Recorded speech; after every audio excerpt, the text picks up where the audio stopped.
मौलवी साहब नमाज पढ़ रहे हैं, नमाज पढ़ने ही के दौरान हमारे जेब में मोबाइल बजने लगा। अब हम क्या करें? हम कहेंगे मोबाइल को जेब से निकाल बंद कर लो। आप हनफी हैं, शाफी हैं, मालिकी हैं, आप हमसे कहेंगे जर्जी साहब अहले हदीस की दलील तो सिर्फ कुरान और हदीस है, हमें हदीस से दलील दोगे मोबाइल को बंद करो। आप तो कुरान और हदीस के अलावा किसी को नहीं मानते।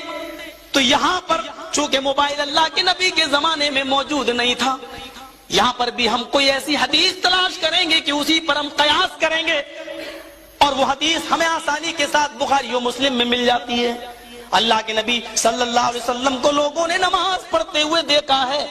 आप नमाज पढ़ रहे हैं, आपकी नवासी है उमामा, छोटी सी बच्ची है, जब वो रोने लगती है तो अल्लाह के नबी नमाजी की हालत में अपनी नवासी को उठा लेते हैं और गोद में ले लेते हैं और नमाज बच्ची को गोद में लेकर ही आप नमाज अदा कर रहे हैं। और जब उसका रोना बंद हो जाता है, आप अपनी उसी नवासी को जब रुको सजदे में जाते तो अपने सामने बिठा लेते, अपने बगल में बिठा लेते और उसी को फिर आप रुकू करते और सजदा करते। मेरे भाइयों, आप खड़े हो रहे हैं तो उठा लेते हैं, गोद में ले लेते हैं और जब रुकू और सजदा कर रहे हैं तो जमीन पर उसको बिठा देते हैं। जब 5-6 किलो की बच्ची को उठाना और रखना और उठाना और जमीन पर बिठाना जायज है और नबी ने ऐसा किया है, तो 50 ग्राम और 25 ग्राम के इस डब्बे को हम जेब से निकाल कर बंद क्यों नहीं कर सकते हैं? मेरे प्यारे साथियों, अब हम मोबाइल को बंद करने की दलील इसी हदीस पर कयास करते हुए इस पर अमल करते हैं। बच्चे को गोद में उठाकर नमाज पढ़ना तुम्हारे यहाँ मकरूह हो तो इसका इलाज क्या है? मेरे भाइयों, जरा गौर करो कि बच्चे को गोद में ले लेना और अपने बेटी को गोद में लेने से नमाज तुम्हारे यहाँ मकरूह हो रही है। ऐसे लोगों से ये पूछो कि फिर कुत्ते को गोद में उठाना जायज कहां से हो जाएगा और उसको गोद में लेकर नमाज पढ़ने की जायज होने की सूरत है तुमने कहां से और किस दलील से और किस कयास से निकाला है?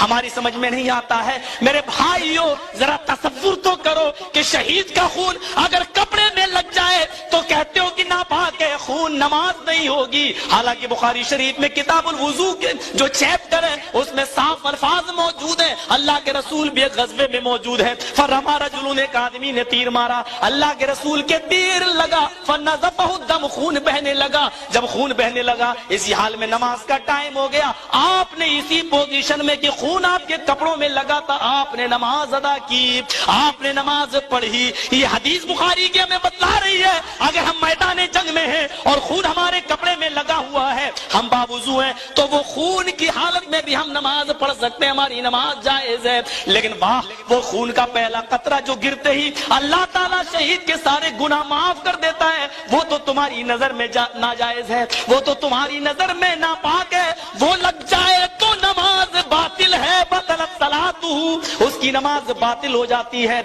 ये तुम्हारी किताबें कह रही हैं। लेकिन हाय रे कयास, कौन सी हदीस पर कयास करके तुमने ये मसला निकाला कि कुत्ता अगर नाली से निकले और वो झड़क दे और नाली के खराब पानी की छींटें अगर तुम्हारे कपड़े पे आ जाएं और वो छींटें सुई के सुराख से छोटी छोटी हैं तो 1000 से भी ज्यादा हो तो तुम्हारी नमाज हो जाएगी।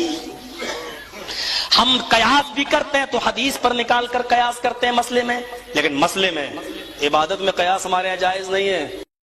हजरत अबू कतादा रज़ी अल्लाह अन्हु बयान करते हैं, मैंने नबी सल्लल्लाहु अलैहि वसल्लम को लोगों की इमामत कराते हुए देखा, जबकि आपकी नवासी उमामा बिनते अबिल आस आपके कंधे पर थीं। जब आप रुकू करते तो उन्हें कंधे से उतार देते और जब सजदों से सर उठाते तो फिर उन्हें उठा लेते थे। मिशकातुल मसाबी हदीस नंबर 984। ये कहता है, यानी मौलवी एतराज करते हैं कि भाई कुरान हाथ में लेकर नमाज नहीं पढ़ सकते या मुसहफ हाथ में लेकर नमाज नहीं पढ़ सकते, तो बिल्कुल बेवकूफ इंसान है। ठीक है, हालांकि उनका खुद का हाल ये है कि उनकी किताब है फतावा शामी हनफियों की, जो देवबंदी बरेलवी दोनों मानते, दोनों मुत्तफिक हैं, उनके बुजुर्ग की किताब है, ठीक है, इब्न अब्दिन शामी की। तो उसके अंदर लिखा है कि आप कुत्ते का पिल्ला लेकर गोद में लेकर नमाज पढ़ सकते हैं, कोई इशू नहीं है। बस उसके मुंह पे कपड़ा बांध दें ताकि कुत्ते की जो राल वगैरह है वो आपके कपड़ों पे ना लगे, आपके कपड़े नापाक ना हो, क्योंकि कुत्ते का राला नापाक होता है ना। ठीक है, तो अपना हाल तो इनका ये है कि कुत्ते का पिल्ला लेकर नमाज पढ़ने को जायज लिख रखा है, लेकिन अगर कोई कुरान लेकर, अल्लाह की किताब, अल्लाह कलाम लेकर नमाज पढ़ ले और मोबाइल के अंदर भी अल्लाह कलाम ही रहेगा, तो उसको कहते हैं नमाज खराब हो गई, नमाज का मजाक बना दिया और वायरल करते हैं फोटो लगा लगा के कि देखिए फला मस्जिद में लोग मोबाइल से नमाज पढ़ रहे हैं। तो बेवकूफ है, दीन का ही नहीं पता।